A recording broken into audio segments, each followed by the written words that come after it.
From Relay FM, this is Connected, episode 122, our 2016 year in review. This episode is brought to you by Smile. My name is Mike Hurley, and I am joined by Federico Viticci. Hi, Federico. Hello, Mike. And Stephen Hackett. Welcome to the show. Hey, Mike. We have a big show today. This is one of my favorite shows of the year, where we take a look, I think we took a look back mostly at the things that we have spoken about on this show throughout the year of 2016, and we're going to go through them month by month in a kind of round-robin style and talk about the stories and talk about if they are really worth thinking about now, right? Now it's just like whatever, and maybe see how some things have changed and grown over the year. So, as you would expect, we're going to start with January.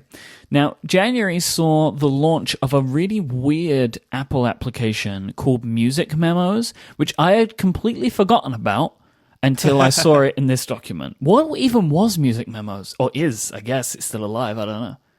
Are we sure that was 2016? It feels like a lifetime ago, really.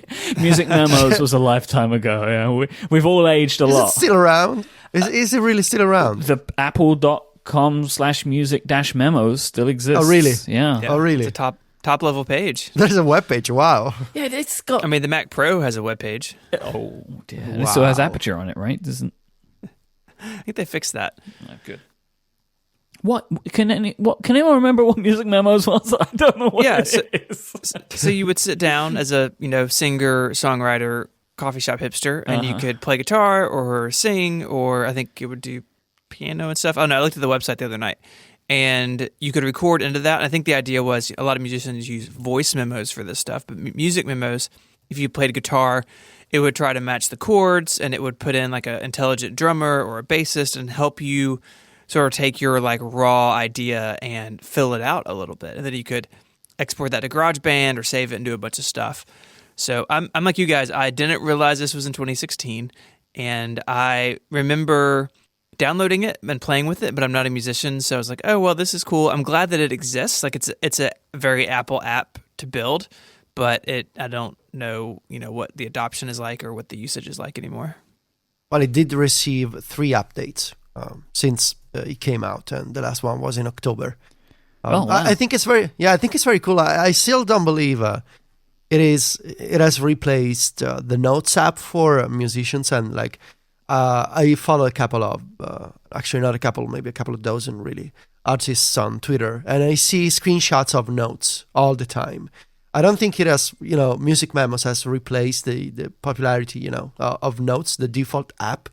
Mm-hmm. I think it's a great idea. It's one of those experiments. It reminds me of, and I think we made this comment when it came out, reminds me of the Cards app, for the iPhone. I miss that thing, man, especially in the holiday me too. season. It was a really clever, single-purpose idea, but I don't know why these to me look like intern projects.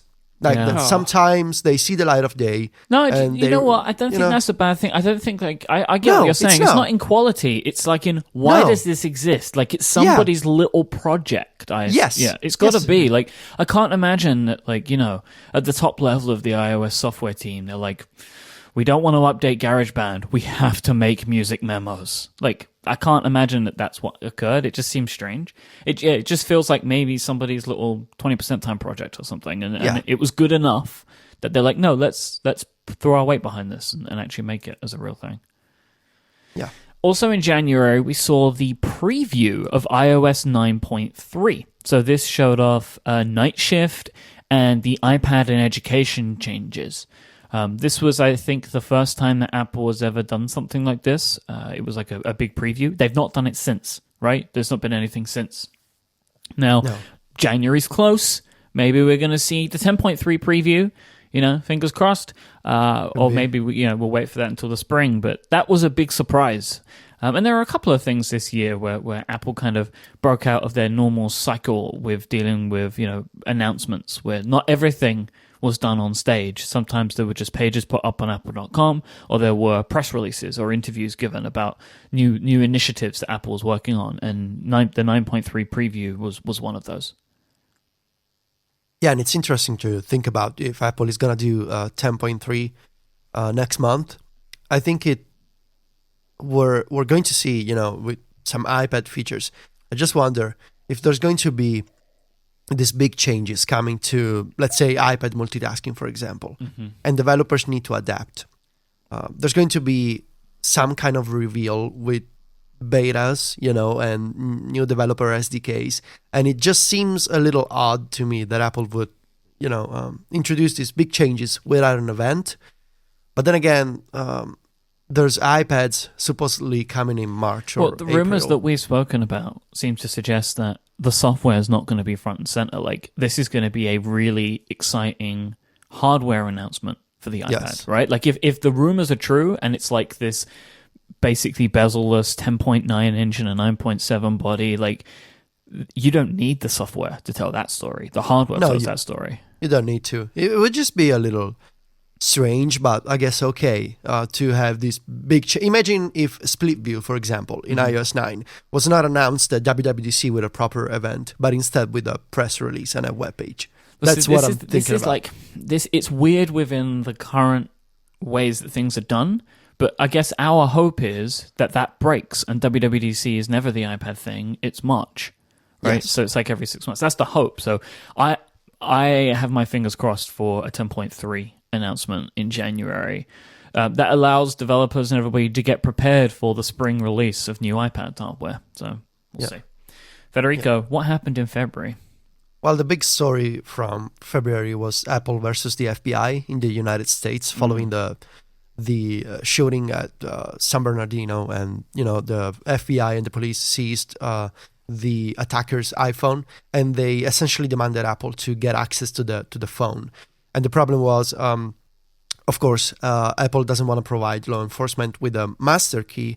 That's according to Apple and Tim Cook, because essentially the FBI wanted a way for Apple to create a custom software, a custom version of iOS that would have allowed the law enforcement to break into the iPhone without running into the problem where if you type, for example, multiple times an incorrect passcode, the phone erases itself. So the FBI demanded Apple to write a custom version of iOS that would bypass that security measure. And Apple was opposed to that because of the argument that if Apple were to create such master key, it would be too risky and it would too easily be out in the wild, and it would be a problem for millions of iPhone users, not just because of that single FBI case. So Apple was afraid that it would create a precedent, for the FBI to demand even for future iPhones. And I mean, I guess, Steven, you know much better, living in the US, what exactly happened afterwards. There were various interviews with Tim Cook. He went on television. There were a couple of hearings with the FBI and Tim Cook, I think. Yeah, I mean, Apple really made it a very public fight. They turned it from some sort of like political, technology story into a big, like, public relations, like, fused with American freedom type thing. It was kind of a brilliant move, right, to take it public. Yeah. And I think that, clearly Apple came out on top, but I think that it would be foolish to think that this sort of thing is over, especially in light of like new administration and things that, this is a conversation that's going to come back up. And, until that happens, Apple seems to be hard at work at making the phones even more difficult to get into. One of the weird things in this case that it was an iPhone 5C. Had it been a 5S or later, that the security system in the phone would be even more difficult to get into. So I think it's sort of an opening chapter in what will be a longer story. I don't know. There were polls and stuff, but the public, seemed relatively split on what to do. I think obviously, like in our circles, it seemed like a pretty obvious solution that no government should have a backdoor into encryption like this. But we see around the world, new administrations and new governments who may be more interested in that. So I fear that this is going to be a story that we have to cover again, probably sooner rather than later.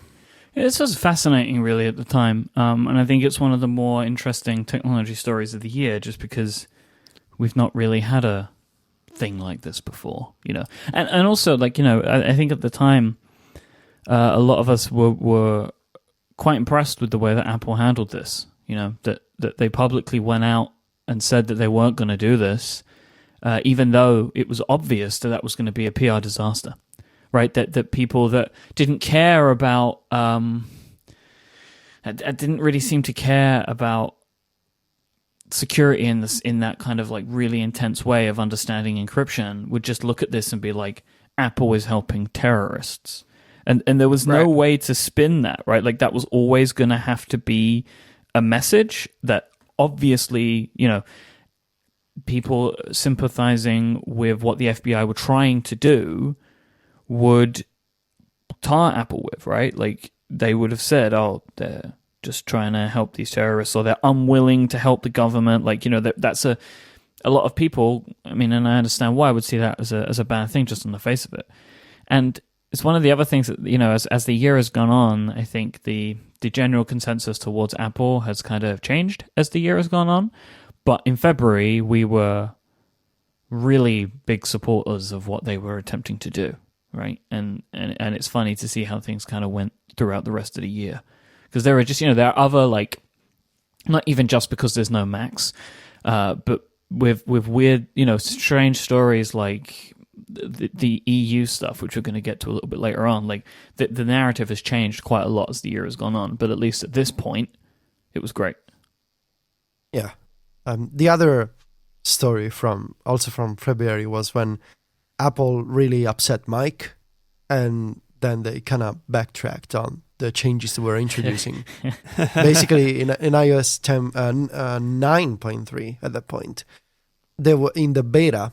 At some point, I think in beta 1 or beta 2 maybe, they changed the functionality of the Apple Pencil. So the Apple Pencil came out in November 2015 with the first iPad Pro.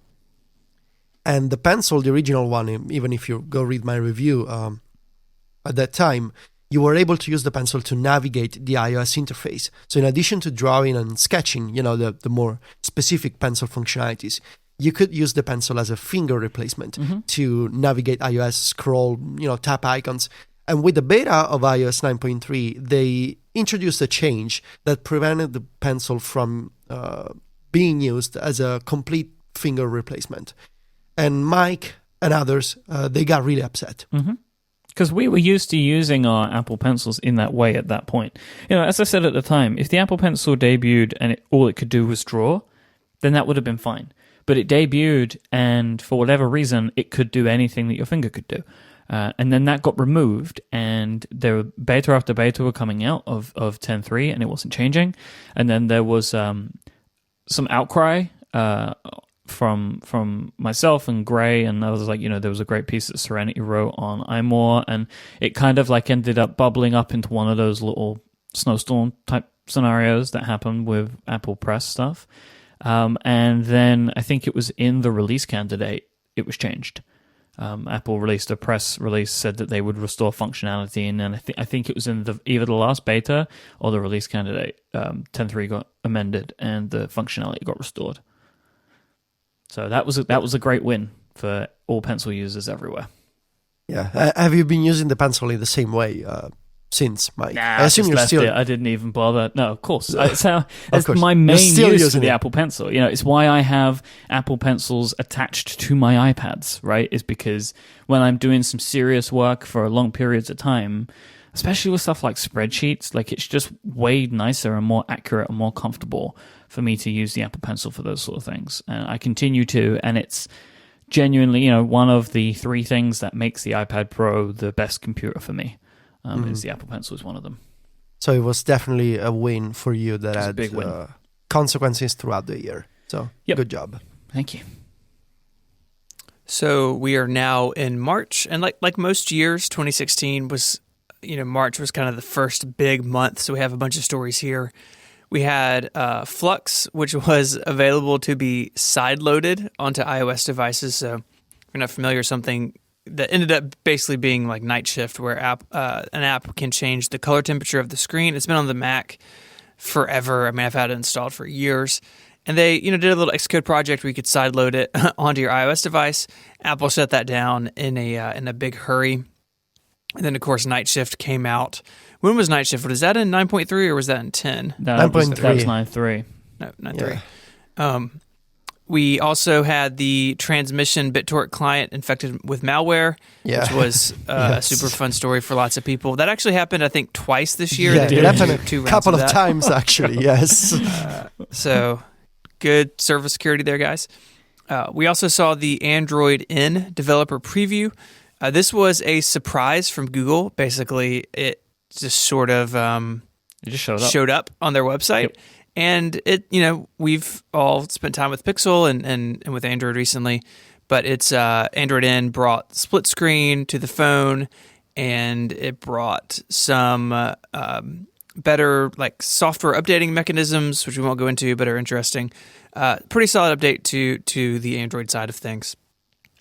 But of course, the big thing in the Apple world was the March event. Where we saw the iPhone SE, so an updated small phone from Apple with the guts of the 6S, but in the case of the 5 and 5S. I think it's a popular phone, at least it is in my household. My wife has one and really loves it. I think she's going to be sad when they don't ever update it again.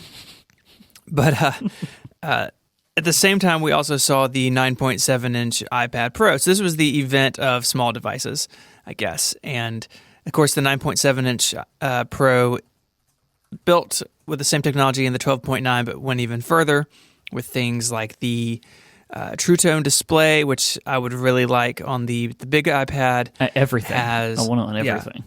Yeah, has the wide color gamut as well, which has since spread to the iPhone and, of course, a bunch of Macs. And I think the 12.9 will kind of get updated to get back in line with everybody this March. But March was busy, and I think out of all of these stories, I think that 9.7-inch iPad Pro is really the one that sticks around. Like the iPhone SE is great for people who want it.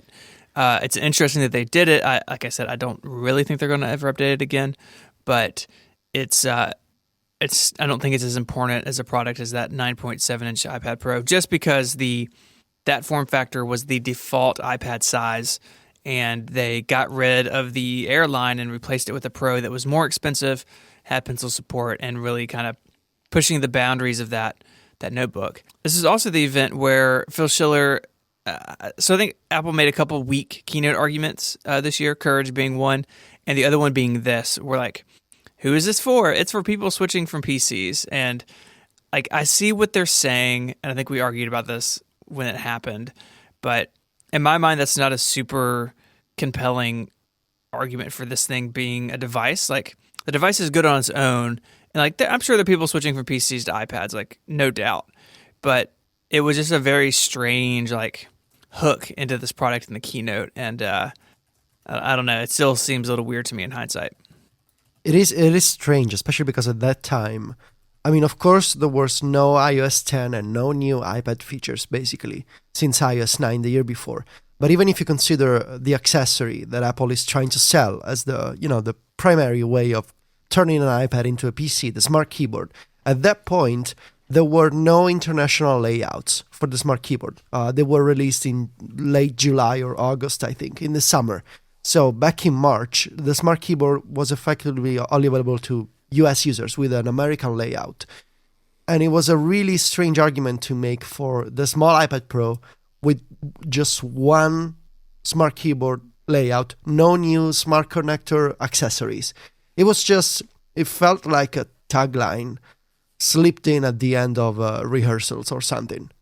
It was not maybe a strong point, but not a cohesive one, I would say. At least not consistent with what Apple was showing. From a marketing perspective, supercomputer is one of my favorite Apple taglines of the last few years. I think it's fantastic, but there are problems from like a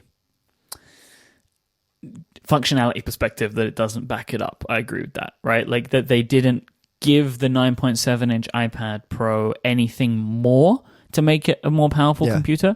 Like, me and Federico will go to bat and say that like this machine can be a computer replacement, but the 9.7-inch didn't really do anything to back the supercomputer line up. But I do really like the line because I think it's very smart. I do continue to love my 9.7-inch iPad Pro. It's my favorite. It's like my favorite Apple device at the moment, and I think it has, bar none, the best screen I've ever used. It's just incredible, and it's a shame to me that this is the only device that has a screen that looks that good. The wide color gamut on the iPhone 7 and 7 Plus is really great, but the True Tone really goes an extra mile, and I'm looking forward to seeing that come out across the line. I expect the 12.9 will get it next, and I really do hope that they're able to put it in the next iPhone, because it's great. So we're now in April, and it was just maybe the big story that kind of set the tone for Apple throughout the year was the first down quarter in terms of revenue in 13 years. So Apple, in the Q2 2016 earnings call, they detailed the fact that for the first time there was a down quarter, and there was a bunch of explanations that Apple made, and that I saw analysts and other journalists on Twitter. But the core issue is that Apple saw insane growth with the iPhone 6 and 6 Plus in China. I think this was the main argument. And that was impossible to replicate with the 6S and the 6S Plus. But this idea of Apple having the first down quarters since many, many years, and trying to find the next big driver and moving to services, this kind of set the entire narrative around Apple for 2016 in terms of from a financial perspective. Yeah, it was a bit of a shocker, right? Because I think for so many years, whenever there's a quarterly results, everyone goes into defensive mode of how can the stock be down? They just posted more money than ever, right? Like all of this stuff is ridiculous. But now it's like, well, what can you do? They didn't make as much money. And it was a very strange thing. Looking at 13 years, 4 times a year, we have seen the same answer. And that answer is Apple is making more money. Apple is making more money. Like that has been the thing that we have been used to for such a long time. And it was a bit of a strange thing to see as somebody who is a fan of the company and cares about the company. And it's like, how are they gonna do better than this? Like it's a difficult thing. I'm really interested to see how next year goes, because there's a lot of talk about like, 2015 was this weird year where there was a big peak, and it's like I can accept that argument so long as 2017 is better than 2016. And as of right now, we have no idea of knowing that. And I'm interested just to see how this plays out, to see what happens next year, and if 2015 ends up just being this weird little anomaly, or it was the peak.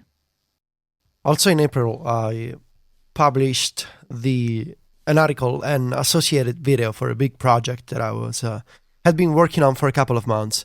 For the first time, every year I do my iOS wishes story, where I kind of lay out what I would like to see coming in the next version of iOS. And for the first time this year, in addition to the story, I worked with Sam Beckett. He's a motion and graphic designer, to produce a video version of my iOS wishes with a concept video. I tend to be against the idea of concept videos that imagine these crazy features that are never gonna happen, like holographic iPhones.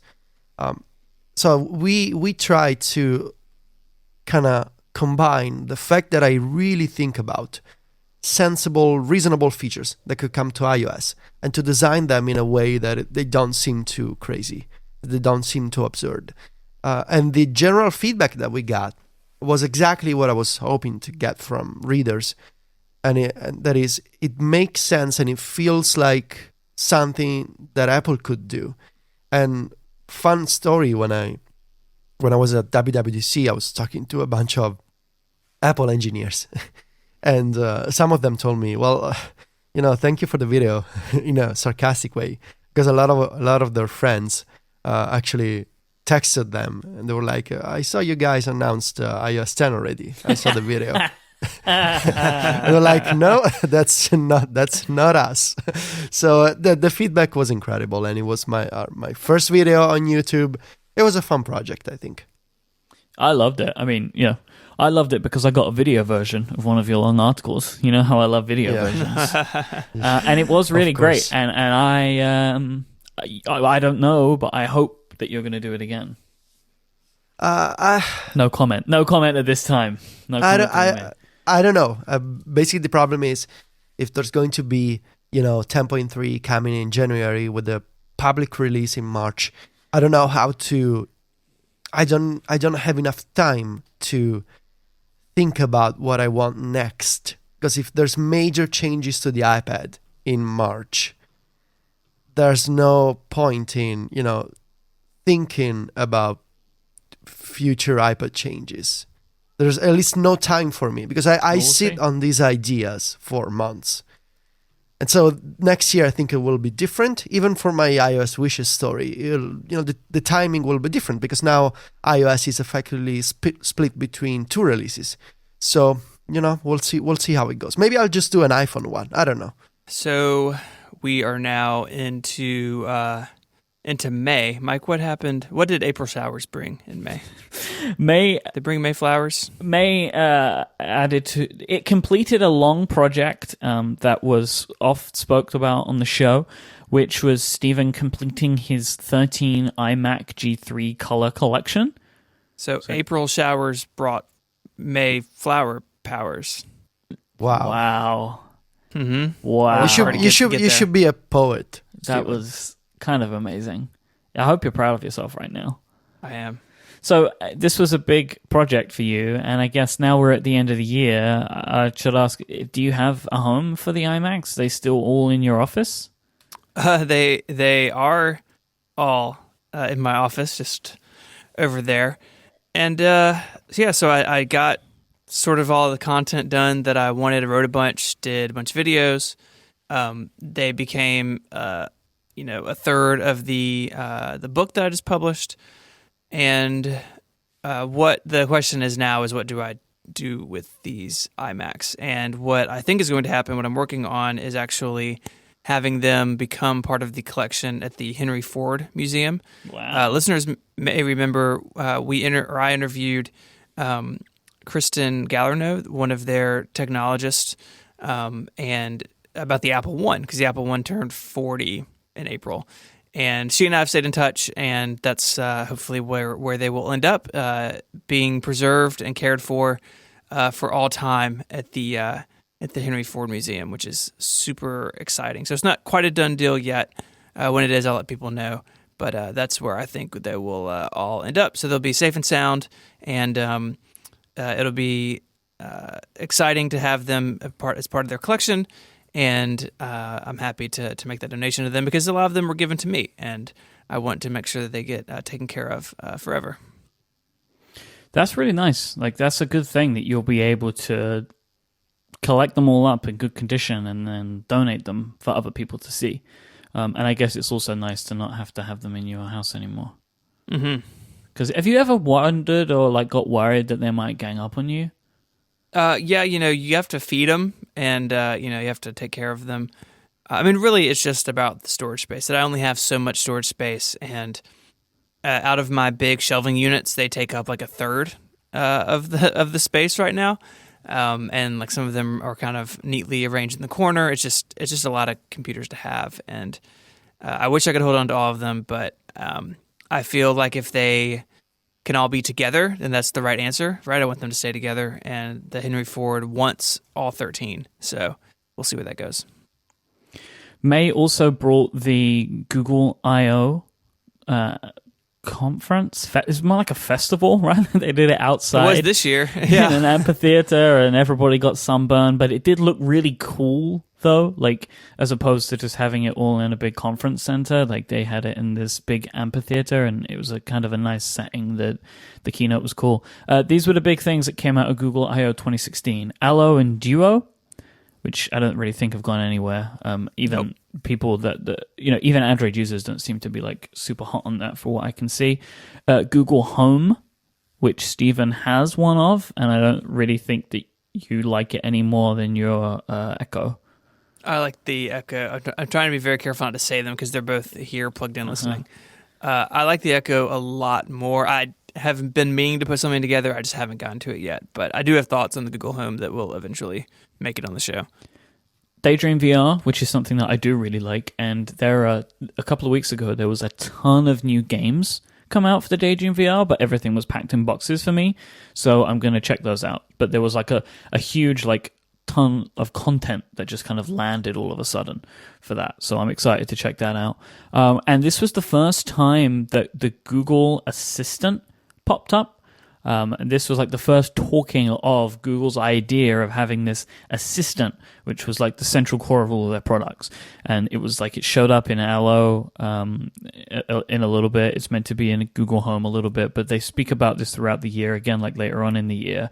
But it's really like this is our thing that we're moving towards rather than a thing that we have right now.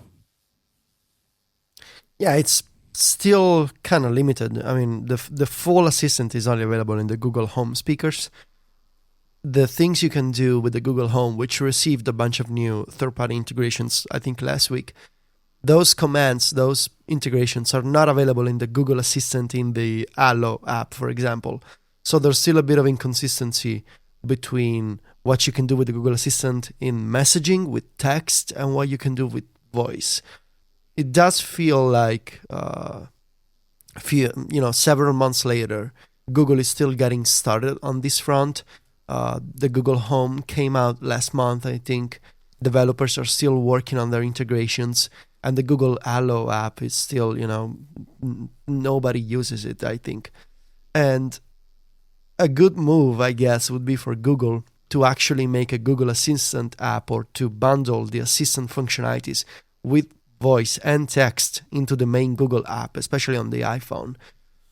Because right now it's kind of silly to I think that tell will definitely users, happen, right? Yeah, but exactly. They don't have it yet. But I think I think you're spot on. Like, eventually the assistant will be everywhere and in everything. But it really does seem like, and it kind of frustrates me when I see this announcement, because they've done it twice now, and they show off these demos where it's exactly what you want out of a virtual assistant. And they're like, this is what we hope we can make one day. It's like, why are you even? I don't understand. Why are you doing this? It frustrates me a little bit because it's like dangling this thing. Like, oh, yeah, you know that name, Google Assistant we've spoken about? It's in our chat app, but it sucks right now. It's it's I don't know. I don't know why they came out with the Google Assistant branding before they had a compelling product. They may as well have just kept calling it Google and just Google Now and just kept using those phrasings until they actually had a product that could give them and could give users what we're all looking for, which is the demos that they keep showing. They already had a brand name. They already had all of it, like Google Now and Google Now on tap. Those brands would have existed fine while they were still trying to build up something that could become the assistant, because right now it's not much more than Google Now and Google Now on tap was. So I think they've kind of flubbed that one, because I think Google can do that. The stuff that they show, they are the company that are able to do it more than anybody else. But they don't have the product right now, and they've shown it twice this year, and there is nothing yet, and it's kind of frustrating. It is. We are now at Apple Christmas, which happens in June at WWDC.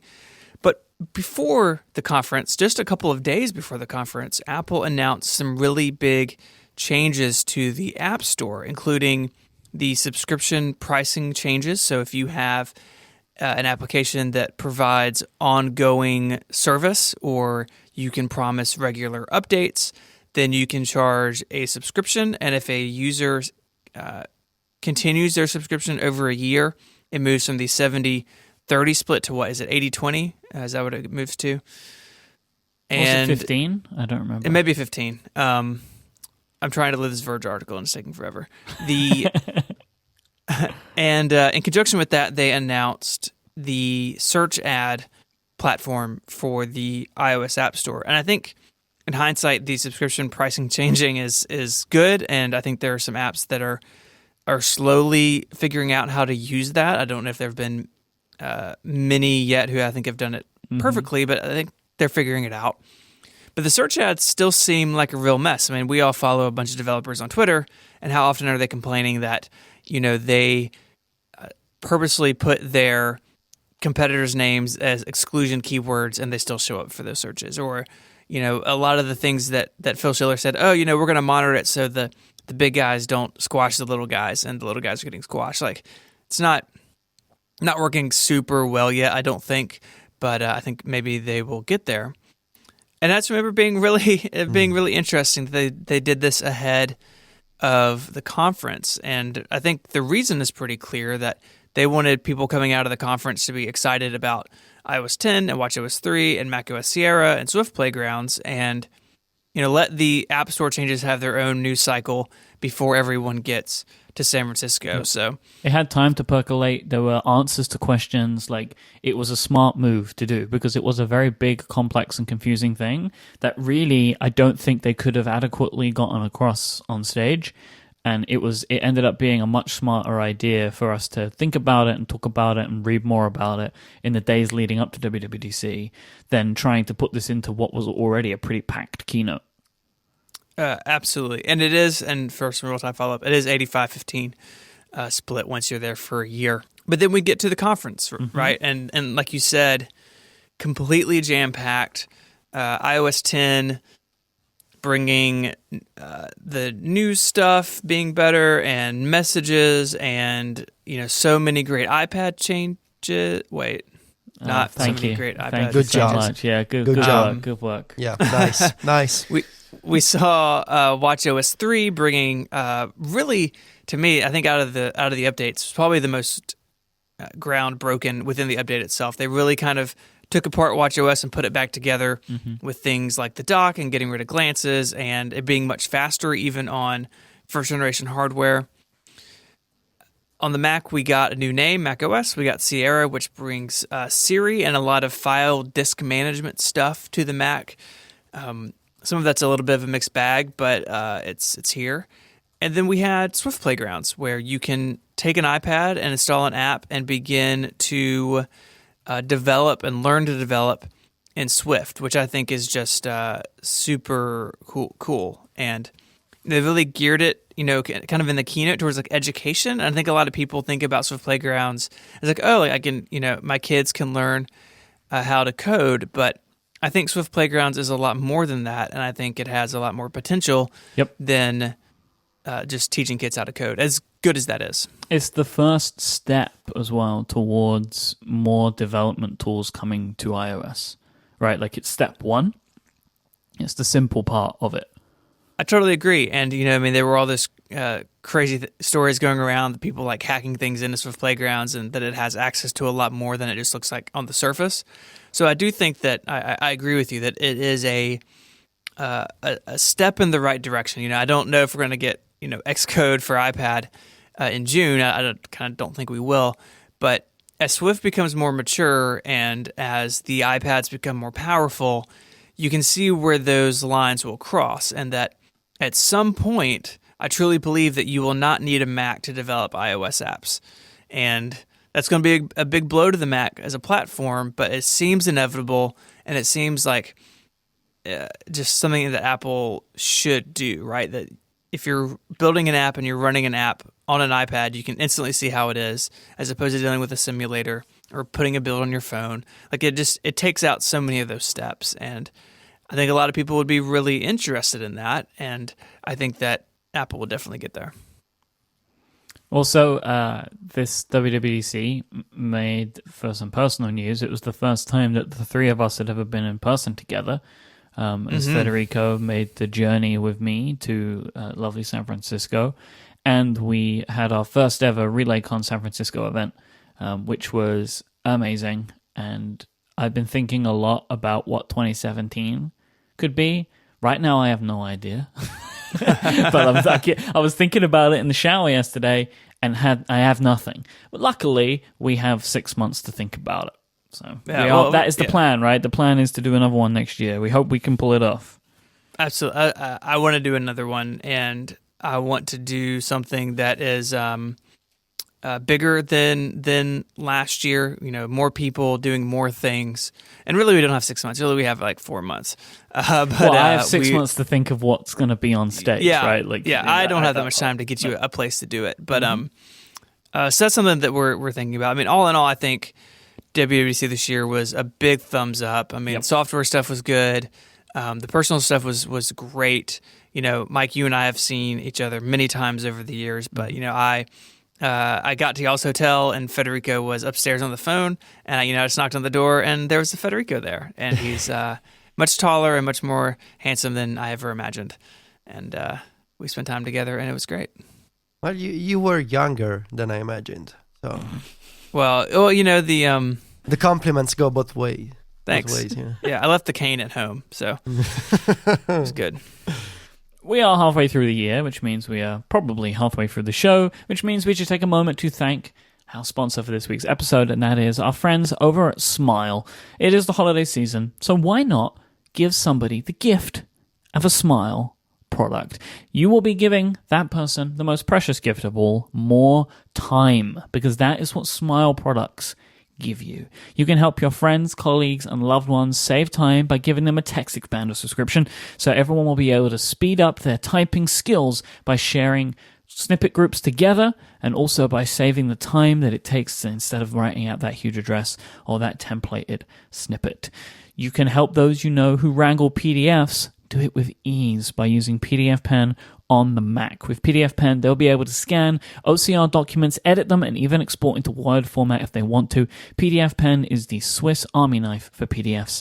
And for those of you who have their lives on the go or choose to live the iOS life, you can get them PDF Pen for iPad and iPhone, PDF Pen Scan Plus, and you can even use the Gift This App function on the App Store to send them to that special someone. For more information, go to smilesoftware.com/connected. And while you're there, that you can check out the new Text Expander blog, where you can find out more information about public Text Expander groups, new snippet keys in Text Expander for iOS, and even how to get your hands on some Smile stickers. I have some on my devices, of course. I want to thank Smile so much for their support of this show, their support of Relay FM, and the fact that they have been such a long-time supporter. A time where we're looking back at the rest of the year, we look back at the whole history of this show. Smile has been there for us since day one. So if you want to get anybody any software this Christmas, make sure that you look at Smile as a place to do that. Thank you so much to Smile for their support of this show. So we're now in July. We are indeed. And, the summer is usually quiet as Apple is testing new versions of iOS. But we got a couple of interesting bits of news. Evernote announced new pricing tiers and major pricing changes. Mm-hmm. And at that point, for context, a lot of people in the tech community, I think, especially in ours, were sort of falling out of love with Evernote.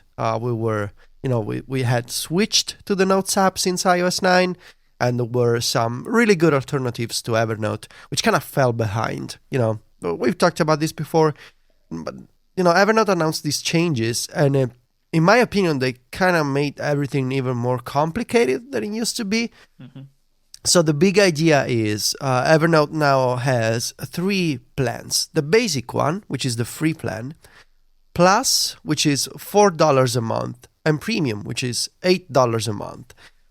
With the pricing changes, Plus is $10 more annually, and Premium has gone up by $20. But the really important change is that the basic plan, the free one, is now limited to, I think, 2 devices. So it used to be that Evernote could be used for free on as many devices as you wanted. So you could have Evernote for free without the premium features on your iPhone, your Mac, your iPad, whatever. Your Pebble Watch. The Pebble, really important platform to focus on. And now with device limiting, effectively Evernote cannot be used for free on every device you have. Which I understand this is a business thing, right? Like that they Yes. had to do this. However, what this does though is it fundamentally changes what the product is about. Yes. Right? Yes. And that's the biggest problem. It's if you use Evernote, like if you were an Evernote user, you are forced into this. I mean, and whatever, you're using it for free, maybe you shouldn't, maybe you should pay them if you love it that much, right? Like, but whatever. But it was, I think the idea was it pushed everyone into this plan, because if you truly used Evernote, you were using it on multiple devices, many devices, because it was meant to be on everything you have. So your off-board brain was always with you. And this was like, I don't know, like when I saw this, I was like, this is a company who's not at their best. That was kind of, a way that I think a lot of people reacted to this, and it was like, shall I continue to trust them with like my most important things? I'm not so sure. As we'll see later, probably not. The other narrative, I guess, at this point in the year is the lack of Mac updates, and especially for professionals. And that frustration materialized in an odd sort of comeback.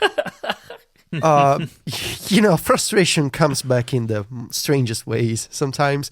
And this year it was Hackintoshes. They came back with a vengeance. They came back in style. And I guess the frontmost story was by Mike Randall.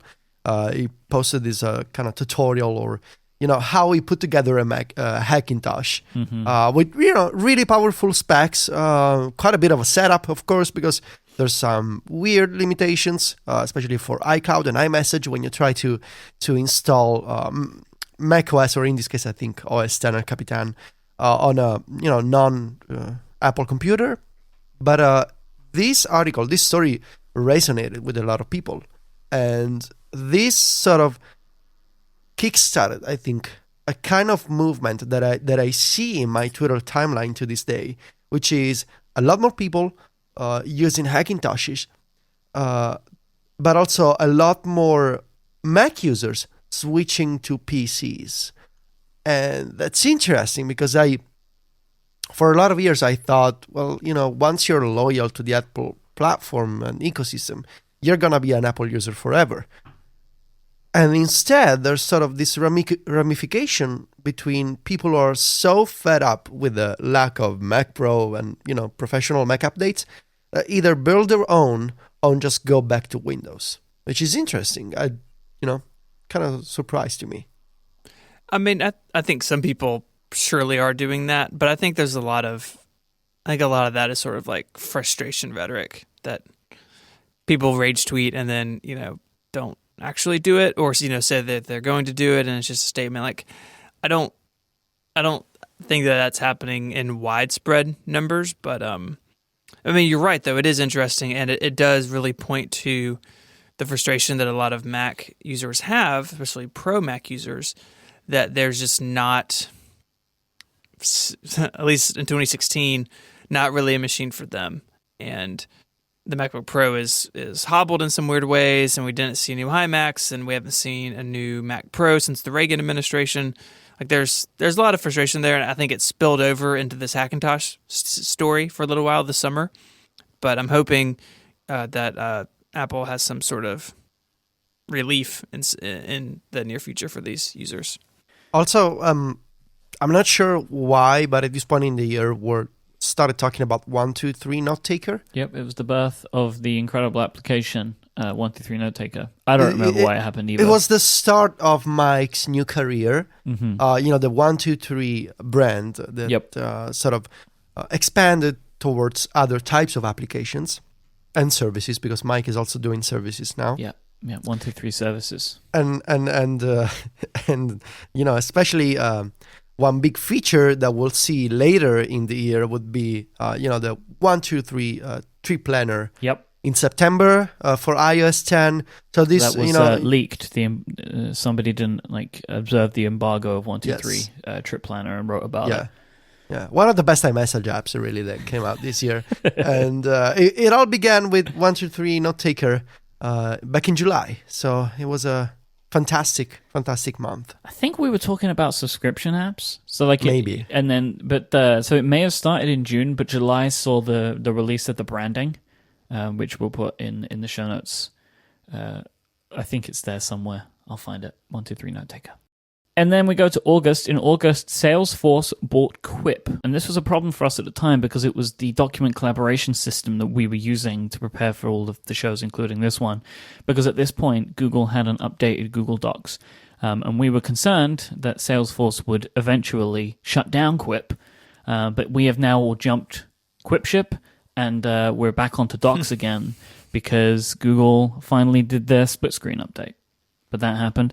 We got the preview, another weird thing from Apple, a preview of emoji, which included the gender diverse emojis that were appearing in releases of Windows 10 and Android at the time, but also the retcon of the gun emoji, where it was taken from being the standard revolver pistol and turned into a water pistol. And this caused a lot of conversation at the time, and people wondered if Apple would stick to their guns, and they did. They stuck to the water gun. And that is now the emoji that will be, I assume, used for forever. And Apple is sticking to that one, and they are not changing it back to a pistol, a revolver pistol. This was the same month that Microsoft went from a water gun to a real gun, right? Yes, this is really... They went from a space ray gun to a That's real right. gun. It happened the day after Apple announced their change, because, man. but Microsoft had it in the plans for months. They were getting ready to drop their huge emoji update, and then Apple just made it sad. Really, really good timing. It's Really a good. bad day for your senior vice president of emoji. Yep. Instagram made their first step into destroying everybody by launching Instagram Stories, which was a clear carbon copy of Snapchat Stories, and Instagram has since continued to just keep doing this. Just don't care. It's just whatever. Do not care, and they're going to keep plowing forward, gobbling up anything that will get in their path. The prompt curse continued, and Picture Life shut down with a lot of really weird goings on with people's photos just becoming hidden for a while, I guess, from them. And eventually everybody got their pictures back, and Picture Life shut down. And that was the end of that one. And then we mentioned this earlier, Apple were ordered to pay 13 billion euros to the European Union after an investigation into tax practices in Ireland. This is back in the news again, as this week Apple is launching their legal case into why this shouldn't occur, why Apple is in the right with everything that happened with Ireland, and Apple are claiming that they are being kind of made an example of because of who they are. That name came from Bruce Sewell. That was basically what Bruce Sewell, the legal counsel, said. That Apple is kind of being made an example of.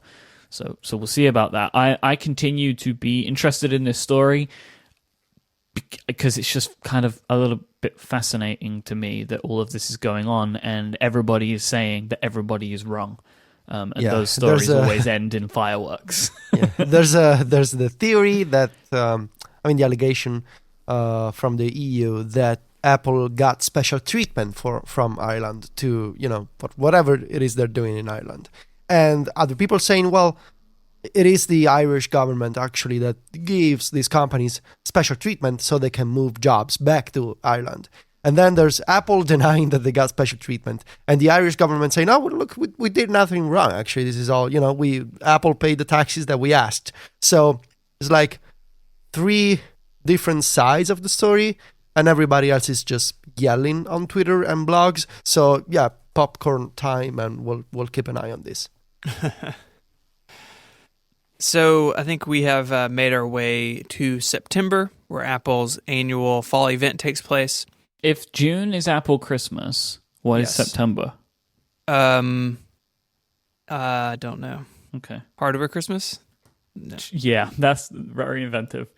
I don't know. You sprung it on me. I had one good line about the iMac. That's all I have today. I'm sorry. So we saw a bunch of stuff in September. We saw, of course, the iPhone 7 and the iPhone 7 Plus with the basically the same case design as the previous 2 years, but a departure with the the waterproofing or water resistance. The headphone jack, of course, is gone. Moving to Lightning, and Apple introduced the AirPods at this event, which are just now shipping. I think all three of us now have AirPods. We're going to talk about that on the next show, I think. But, overall, the iPhone 7, I think, initially had a pretty, at least in some circles, a pretty lukewarm reception, but it's selling well. And I don't know about you guys, but my 7 Plus is like, it seems like, by far a better phone than the 6S Plus. The camera in particular is amazing, but as far as like build quality and the just like the way it sort of is a whole device in a way, like the 6 and 6S felt a little disjointed to me in places, like with the case design and those bands on the back. And I don't know, the 7 and 7 Plus feel a lot tighter to me, and I'm a big fan.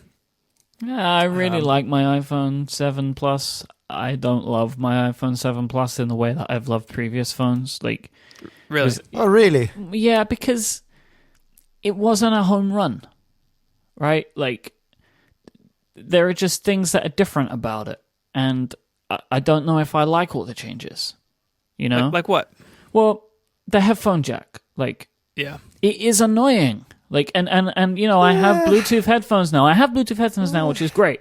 But my point is, I could have had Bluetooth headphones anyway, right?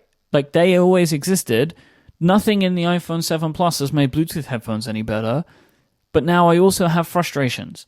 Like, we were only talking a couple of weeks ago about you trying to get something from a USB key and also power, like all these like dongles and adapters. It's like, it's the same kind of idea if you want to use wired headphones and charge. Like, it's a thing that is frustrating, and I have had to spend hundreds of pounds more this year on two sets of new headphones because I need Bluetooth. Well, I want Bluetooth headphones in different configurations now because I'm trying to move away from wired. The wired headphones that I have sometimes just cut out, right? They don't know why that is, but that happens. And whilst I have come to prefer the general clickiness of the capacitive button, it isn't a button that works 100% of the time. Like, I think I have had this. I've heard many people had this. Have you ever had your phone just like not just the button just won't work? Like, you're in an application and it just won't close. Yep. Like, that stuff happens, and it didn't happen before. And what I got with this phone is all of the usual stuff. I got a better camera, I got a better screen, and it's faster. Like, there wasn't a thing in this phone that was like, and now it's the new one. Like, I really like all of the things that I got, but I remain disappointed at things that got taken away. Yeah, I feel like it wasn't off to a great start, and especially because of the AirPods and the lack of portrait mode. But I feel like the 7 Plus is like a good wine. It's getting better as it ages. I agree with that completely. That's a really good point. Especially with the 10.2 update, with the with fixes to the portrait mode, with the AirPods now available, at least to some users. But do you get what I mean? That there wasn't like I do get fireworks that you usually get with a new iPhone. I get it. You know? Yes, it was not a splashy, if you will, release. It was not like a bunch of new things, groundbreaking new things all at once. It was like you buy the product and you get the new stuff in multiple chunks throughout the year, which is odd. Doesn't make the iPhone 7, a big, I don't know, like it's no really drastic update. That is. I don't know. Maybe we'll look back next year once we have the iPhone 8 with a major redesign. We'll look back at the iPhone 7 as the weird kid in the family. Or maybe this is the future. Apple announces the phone and throughout the year you get the actual features and accessories. We'll see. I don't know. So we also saw the Apple Watch Series 2 and the Series 1. The naming is a little bit confusing, but I think we're just going to talk about the Series 2. Swim-proof is the language that they use. It is a tiny bit thicker, but it seems like the battery life is way better. It's a lot faster, and it seems to be a little bit of a simplified product. They got rid of all the additions except the white ceramic that I think Mike and I both lust after. Mm-hmm. And they introduced the Nike Plus Nike Run version as well, which is basically the sport watch, but with a different band and a custom watch face and an app. So you both have Watch Series 2 now, and it seems like things are good in that world. I feel it's just like the worst human being. The Apple Watch Series 2 is amazing. I didn't even want it, but now I'm super happy I have it. And I feel like a terrible person because... Since you murdered your old one? Yeah, okay, so this is what's so good about it. The battery life is insane. It's 70. It is 7. I have 70% left battery at the end of the day. Yeah, 70%. Like on a normal day, like just using the phone, like using the thing, like not workout related stuff, just like regular stuff. 70%. The screen is amazing. Like I know that they made it brighter. I don't know if they did anything else, but everything looks way nicer. every animation, every button press is smoother. Like, I constantly had, like, you think you press a button and nothing happens. That doesn't happen here. And I don't know if this could also be because I have a better internet connection at home. I don't know. But dictation seems more reliable on my Apple Watch Series 2. It's a great product. I'm so sorry, everybody. If you really love your Apple Watch, I still don't know. I still don't know if you have to do this. Like, if this is like if you're like a super Apple Watch fan, I still don't know if you like really should upgrade. But if any of the things I have said to you are things that annoy you about your current Apple Watch, then maybe you should do it, because it is a better product in every way. It is a little bit thicker, it's a little bit heavier, but you just get used to that within a day. It's very, very, very good. Sorry, everyone. No, it's good to hear. Mm-hmm. We also, of course, saw iOS 10. Federico wrote like a 150-word review, just a little thing, little linkless post. Yeah, it was like a link blogging basically project. It was really short and it didn't take much time. I was very relaxed, very, sleeping a lot. It was fun. Very relaxing. Seriously, it was both the best and the worst point in the year was this project, this review. And I mean, I'm gonna do it again for sure, because now it's sort of it's that kind of thing that you want to do. You also know it's gonna be bad for you because you have no sense of self-restraint, and the sleep schedule is all messed up. I work too much, I write too much, but whatever. It's what I gotta do. It went really well. I think I posted this stats when it came out. We went over 1 million page views on the story within like a week or 10 days. It was incredible. The feedback was incredible. And I'm sort of scared about what's gonna happen when we do get new iPad features, but we'll think about it when that becomes a problem next year. Don't think about these things now. No, that is something no. for future Federico to deal Yes, with. It's not yes. for you. Right. That Don't worry dude is about screwed. it. Yeah, he's got problems, but you're good. You're all good. Don't mention it. It's fine. It's gonna be fine. There was a little story about iPhones making funny noises. Yeah, that also didn't about. really go anywhere. Nobody watched any videos. Nobody read anything. Mm-hmm. That was a nothing. Sorry. Yeah, it was no big deal. It was a very strange couple weeks in my life.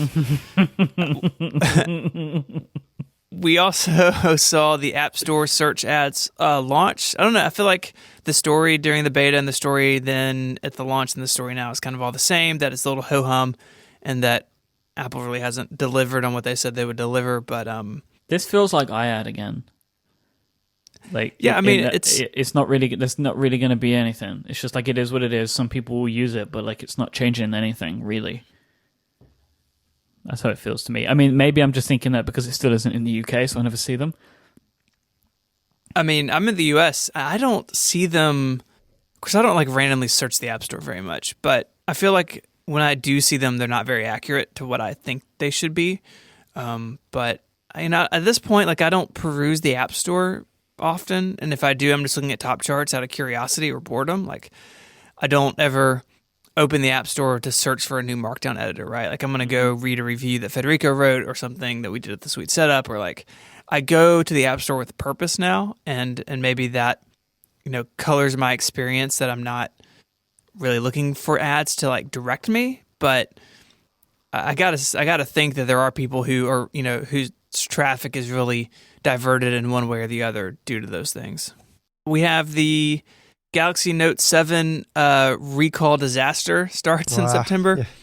Yeah. They did a recall due to phones not really exploding, but sort of burning up, catching fire. Not really exploding, but no, I mean not shrapnel, but burning cars down. Yeah. There was fire. It wasn't like boom. It wasn't like a nuclear warhead going off, but no. People got hurt, which is really unfortunate. Yep. And Samsung really did a shoddy job at getting the message out. They're still dealing with it. They did as bad a job as you could imagine a company could do. Yeah, short of just outright ignoring it. Yeah, like they were slow to respond to people who had inquiries. They replaced a bunch of phones, and the new phones started exploding, which is like the worst possible move. Mm-hmm. And now they are. I saw a story the other day that they are, after the holidays, they're going to be pushing another update to them that basically makes them inoperable. Which should have been done months ago. I don't know why that's still not they've done things where like you can only charge it to 45%. Or like every time you turn the screen on, a big red alert pops up. Like if you still have one of these, like you're just beyond help at this point. But it's something that Samsung didn't handle very well. They still really haven't come out and said what happened. No, they literally have not. There has been no statement from Samsung that explains what this was. There have been many people that have shown their proof as to what they think it was. Fundamentally, the consensus seems to be that the batteries were too big for the cases and that they were swelling and it was bad. That was what happens. But yeah, they could not have dealt with this worse.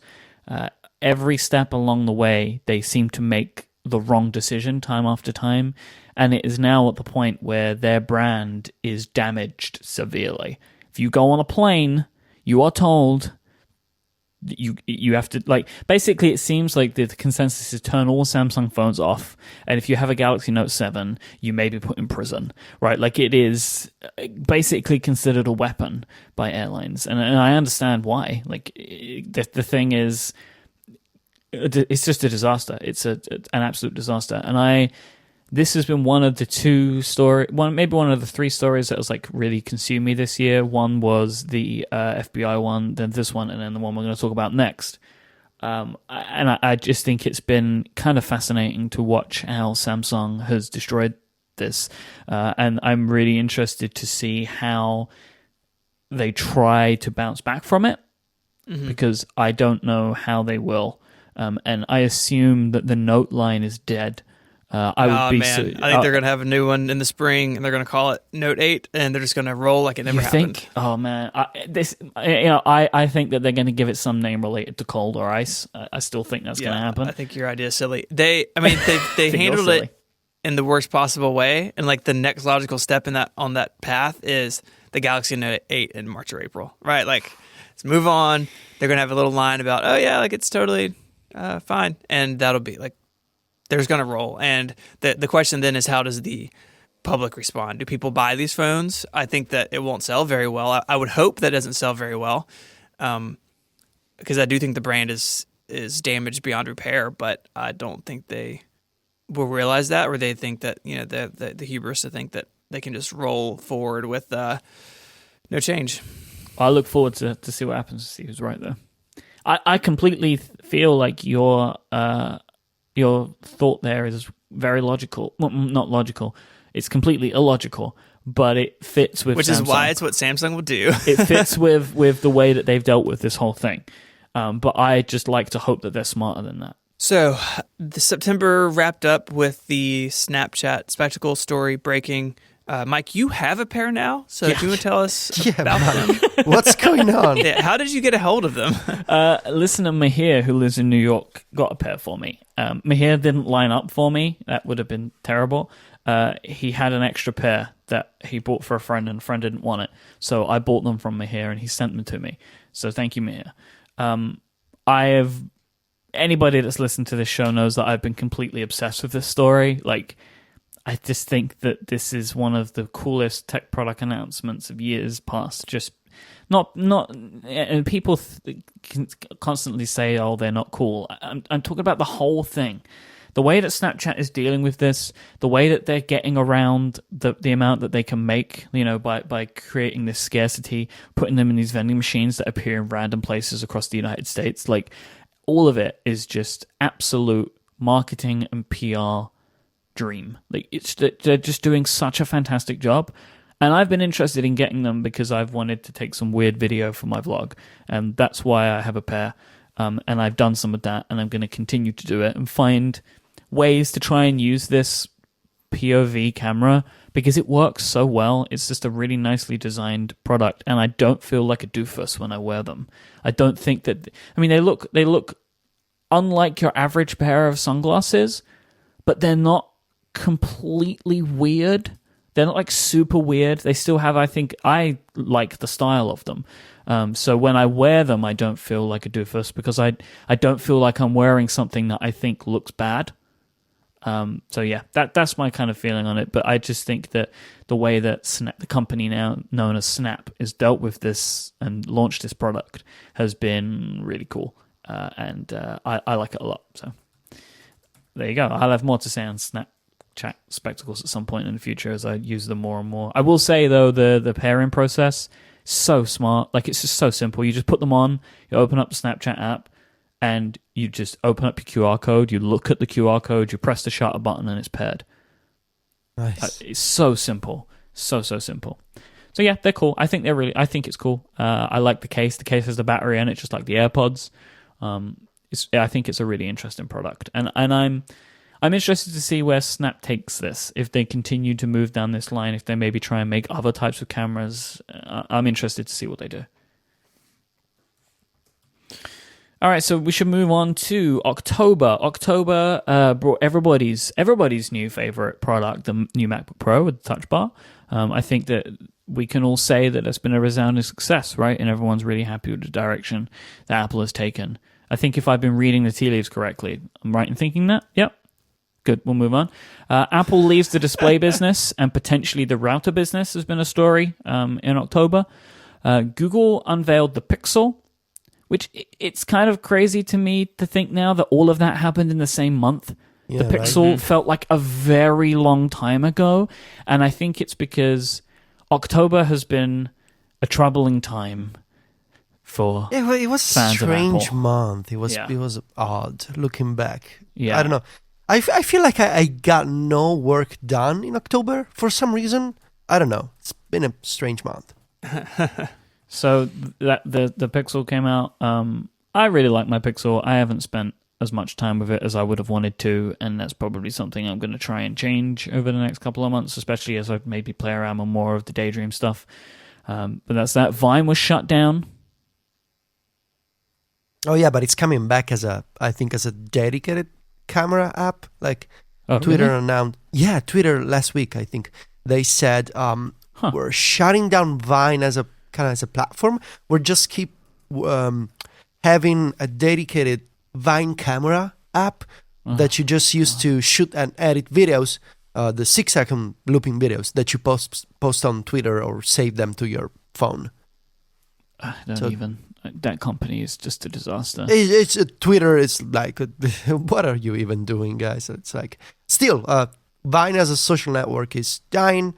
They're keeping the camera app so you can make the Vines but post them on Twitter and other places. And another thing that makes October feel like a lifetime ago, the PlayStation VR was also released in October. Oh yeah. That also feels like it was a very, very long time ago. I think it's been a very weird fourth quarter of the year. But yeah, that was October. Lots of hardware releases in October. Yeah, right. Leading up to the Thanksgiving and the holidays, which brings us to November. Again, an interesting month for Apple. The AirPods, which were supposed to launch in late October, I think, they got officially delayed. On November 1st, Apple said... first, there were some rumors that said Apple is going to release the AirPods in January. And then Apple... it was kind of strange. They said nothing, basically. And they eventually appeared online, like in the first week of December, maybe. But in November, we got the rumors that says, well, Apple is not gonna meet their deadline for the AirPods, so buckle up. It's gonna be a delayed launch. And as we see, basically, I mean, the majority of customers, they are getting AirPods in January 2017, because only when they went on sale, what was that, last week? 10 days ago, they stayed within the next week delivery for like an hour.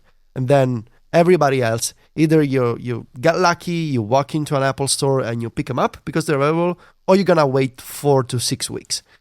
So basically a 2017 launch.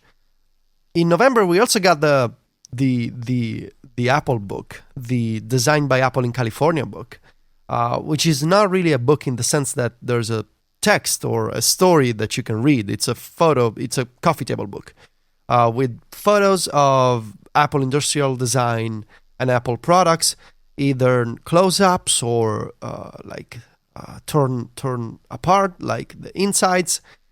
And I didn't buy one.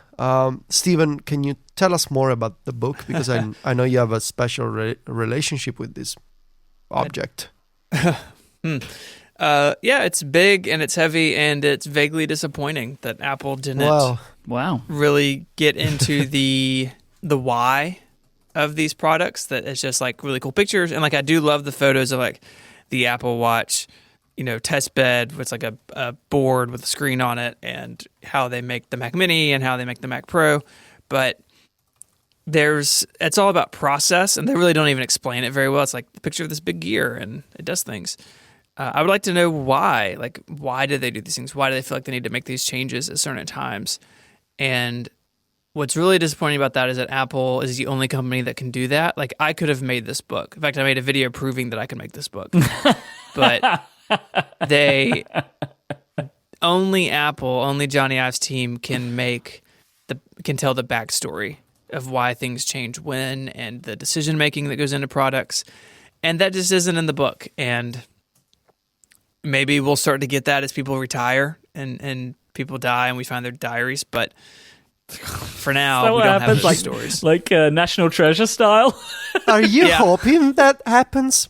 It's like, I mean, I'd like to know more. Okay. I don't want anyone to, that would be sad when that happens. But, it's like we now know everything about the development of the Macintosh and the Apple II, because all those people are retired from Apple and they don't give a crap anymore, and they'll tell the stories. And that's not the case yet for things like the iPhone or even really the iPod, even though we know a lot about that.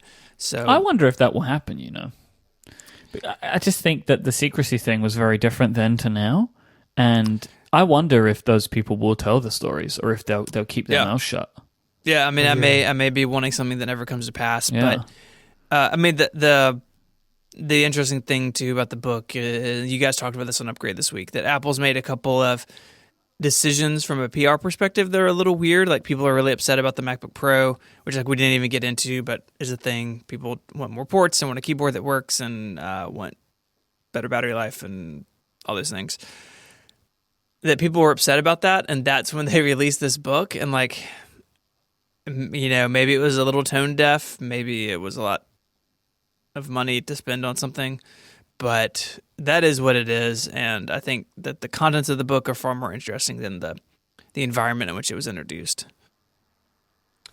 Finally, in November, Beam, the social network co-founded by Casey Neistat, got quote-unquote acquired by CNN, which is the Beam social network is shutting down. The app is going away. They basically acquired the talent of the Beam team, and Casey Neistat is also on board to produce more millennial content for CNN with video. I don't even know how to describe this. Basically, CNN wants to reach younger people, and so they got a bunch of other people who are also young to make videos. Am I oversimplifying this? It's all we can assume, right? Like yes, because even like Neistat has made videos saying that we don't know what we're going to do yet. Like, nobody knows, but we're just going to do something. I am, and I think we all are big Casey Neistat fans. This was just a very interesting story to all of us, and I think anything that guy does is interesting to me. I think he's quite a character. I think the type of acquisition it was is interesting too. Like, if you look at Fitbit buying Pebble, which is in our December list, I'm going to blend the months a little bit. They bought Fitbit's software, and the engineers on the software have jobs. Some of them, but some of them. But all the hardware people are gone, and like a lot of times you see acquisitions of a software product, and they're buying it for the patents or the intellectual property. Is the CEO going to Fitbit? Is the purple guy? No. No, he's out of a job. Yeah. No, he is back at Y Combinator, right? Y Combinator. Yeah. Oh, okay. But with Beam, Neistat's video says very clearly that like the entire like what was left of his company, which I think was smaller than it was in its heyday, like however many people are left, all of them were part of the deal. Like all of them are working on whatever Beam is doing now with CNN. That they didn't just buy the technology, which they had some interesting stuff, right? The proximity sensor to fire the camera. It just didn't take off as a social network, but I think as a technology product, they had some stuff in there that was pretty interesting. They obviously own all of that now, but they also have like all of these people, and the team is staying intact. And that's something we don't see super often in these big acquisitions, right? That a lot of times a company gets split up and the valuable parts get picked out and the rest is just kind of left behind. And that's, I think, why the story sticks out to me a little bit, even more so than what Neistat does, is that the way that he pulled it off from an acquisition standpoint is a little unique, and I think worth mentioning. So December, we talked about Pebble and Fitbit. We also have some things that there were going to be follow-up this week, but we didn't do follow-up, so we're going to do it now. Super Mario Run came out now 5 or 6 days ago. It's been out. It's a free app for the first, 3 or 4 levels, and then it's $10 in-app purchase. But that doesn't act like other in-app purchases. And maybe you guys can clarify this, because I've read a little bit of conflicting things. My understanding is that I can buy it on my iPhone, but if I want it on my iPad, I have to do it again. Is that accurate? I saw a bunch of people confused by this. I'm confused. So you cannot share an in-app purchase with other people through family sharing. Okay, which is the main point of contention here. And you can on other apps. Like that's unique to Super Mario Run because I don't have the family plan. That's always the case. If you use family sharing, in-app purchases cannot be shared, which is a stupid restriction by Apple. But it's not new to Super Mario. Okay. But if you have multiple devices and you log in with the same Apple ID, Nintendo made a bad interface decision, but it works. If you have the same Apple ID, you need to tap buy again, but you won't be charged. It says you've already purchased this item. What a lot of developers do, they usually include a restore button in the UI. Mm-hmm. So it checks the receipt with your Apple ID, and it doesn't tell you to buy again, which is a misleading message. But you can totally, I installed Super Mario, the extra levels on my iPad on Sylvia's iPhone by logging in with my Apple ID. You can totally do it. It just, Nintendo made a bad in-app purchase design screen. That's the problem. Yeah. Which goes along with the other bad decisions that they made. Yeah. Right? They made lots of bad decisions with this. We spoke about a bunch already, right? The need for an internet connection. And this when you're actually using it, you find it's even worse than it is, right? Like if the internet connection is not strong enough and you've tried to complete a level, well, your level completion doesn't get saved. Like it is extremely aggressive with the need for an internet connection. A lot of the setup screens are just not very good. It's like bad Wii design. That's what I thought of. Is we have a Wii now somehow in our house, and so I've been playing it with my kids, and that's what I thought. I was like, oh, this looks like Wii buttons, and like a lot of iOS designers and developers were mocking that, and like it's not that it looks like iOS 6, which is what a lot of people were saying. It looks like Nintendo stuff. Like people that were making the iOS 6 joke were either trying to be funny or they don't get Nintendo. That's not really funny, right? Like I get it. It's like congratulations, you had a really funny idea, but Nintendo are being Nintendo, right? Like they are. This looks like a Nintendo game. It doesn't look like a good Nintendo game, but this is Nintendo's design, and there's no reason that they should have to make an app that looks, because it's not an app. This is a game. Games have this type of style, right? They have their own styles. Games run independently from the operating system because they don't tie into the operating system in the same way that a calendar app does. A calendar app looking like this is ridiculous. A game is not. The thing about... So, Federico, I want to see what you think about this, right? My feeling is, when I play this game, Nintendo made the gameplay, Dina made everything else. I feel like it's a terrific game. With some questionable interface decisions, so I agree with you. And I feel like the main problem is that users who don't buy the full game are allowed to leave a review on the App Store. And that speaks to a bunch of different problems with the App Store infrastructure, but also to the fact that Apple is still not allowing developers to have real full trials that don't require in-app purchase or subscription tricks and workarounds. So the problems that Nintendo is facing now is there's lots of negative reviews. In addition to the need for an internet connection, which is totally on Nintendo and Dina, the main problem with the negative reviews and the criticism is that some people just don't like paying, but they're still allowed to leave a review and to say this game sucks, when in fact they haven't bought the full game because either they don't want to pay, but also because they don't have a way to try the game. It's a tricky question, and I feel like there's part of it's like 50-50 situation. Part is Apple's problem with the App Store, whether it's an economics problem or a mindset problem, that some people just, the App Store is forever ruined and people will never pay for content again. But also part of that is Nintendo's own problem with the messaging, with the interface, with the need for an internet connection. I feel like Nintendo, again, I still believe they will remove the need for the persistent internet connection. They will update the interface. I still think it's a fantastic game. It's way better than I could have hoped for a mobile Mario game. Yep. The interface needs to be better. The internet connection needs to be backtracked, and Apple has to find some kind of solution for this problem of people complaining about paying, of in-app purchases, of trials. Otherwise, do we really want a feature where every game lets you wait 20 minutes between turns, or you need to watch a video ad, or you need to buy a sack of jams? I don't know. That's not the feature I want. I think that there's a better way, and Mario Run sort of exemplifies this problem. It's a fantastic game with problems in the interface and problems in the infrastructure. So it's like Apple. Nintendo will not do this again. Exactly. Right? Like if they have a bad relationship here, if this doesn't work for them, and they're gonna get like just dumped on in the press and stuff, and in the reviews, they're not gonna bring Zelda, and you want them to bring Zelda because you super wanted them to bring Mario, right? Like they really wanted Mario because Mario is everywhere on the App Store, and they are making ads that they're putting on Instagram. Like Apple are going whole hog with this. As they should, but there needs to be a little bit more of a two-way street on this. You know what? Maybe Nintendo should have just made this a pay-up-front application, right? Maybe Nintendo should have had more levels that you could play first, right? Maybe they didn't include enough.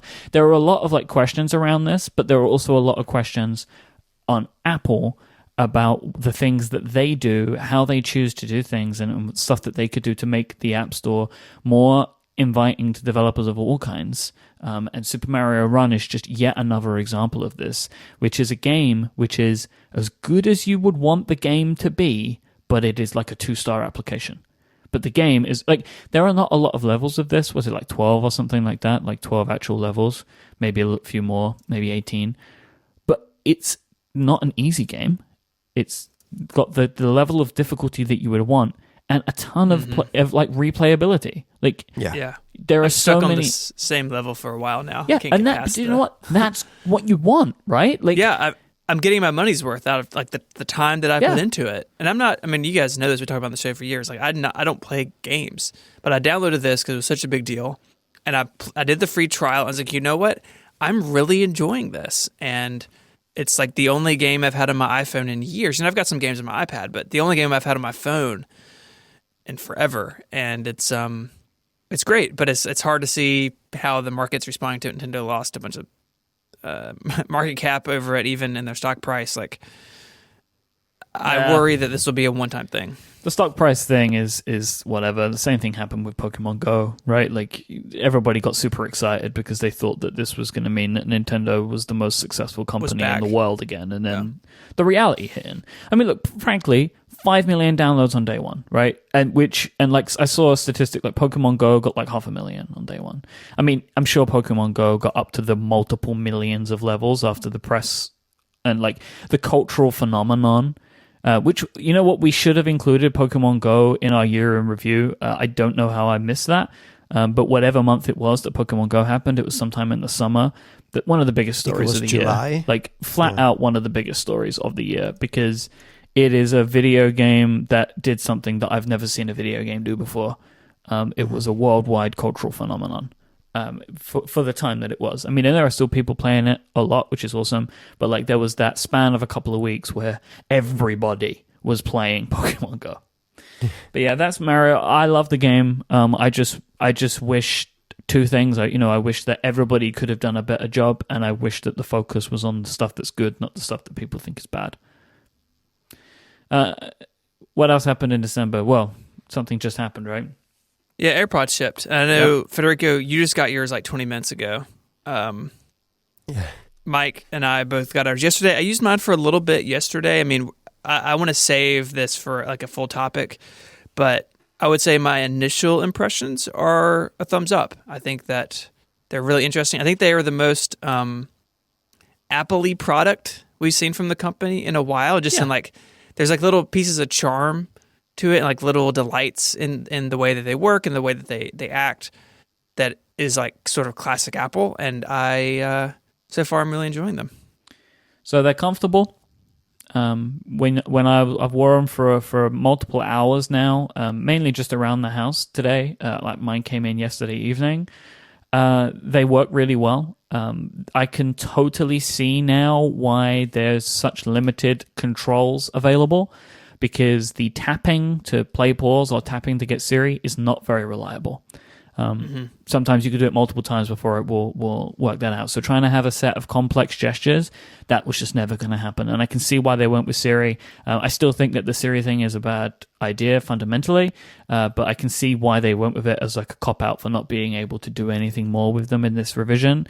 But I hope in later revisions that they make the sensors better and maybe put some kind of touch on them, right? So it can do these interactions via touch rather than accelerometer. I think the accelerometer is really not fine enough to be able to make this work. But hey, the little battery case is awesome. The way that they sit in the case is great. The fact that it charges whenever I put them in is great. Like, it charges super fast. I like the battery indicator. The pairing is fantastic. The main problem that I have with these is that they look really weird. They just look weird. That will go away. My wife mocked me. Yeah. I showed them to Adina. I explained all the technology. She thought it was cool, but she said they look weird. And they do, and I'm going to feel weird being out in the street with them. I'm going to take them out. I'm going out this evening, and I'm going to be wearing them while I'm running some errands. And I'm going to feel like I'm sticking out like a sore thumb with them, because that's just how I'm going to feel, because they look weird. But we'll get over that, and the next versions will be even better. And I agree, like, this is a very Apple thing, and it's really nice, and I love that it's a little white plastic case. Like, I love all of that.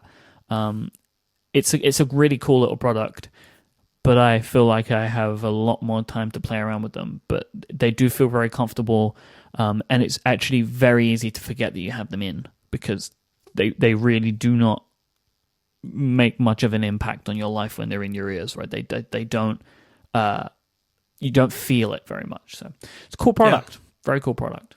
I think so. So we'll talk about them in a couple of weeks, because we mentioned this already, but we're going to be we're taking a holiday break now for the show. We're back in on January 3rd now. It's just a quick programming note. But that was 2016. 2016 overall has been, just in general, a strange year. There is a meme right now, like 2016 was just a hellfire of a year. Yeah.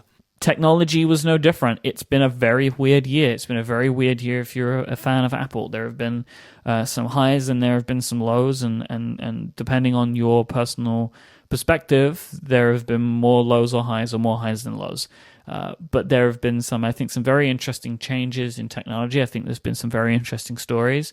And there's no reason to feel that 2017 will be any different. I think it's going to be very interesting to see what Apple do in 2017 and the moves that they make. I'm very keen to see where the iOS devices go. There's more rumors of, I hope you like that iPhone 6 design, because you're going to get it again. But there's also rumors of you're going to see an iPhone which is made completely of glass and wraps around your face. So I'm interested to see what September brings. Of course, I'm interested to see what June brings. I'm looking forward to 2017. But that about wraps it up.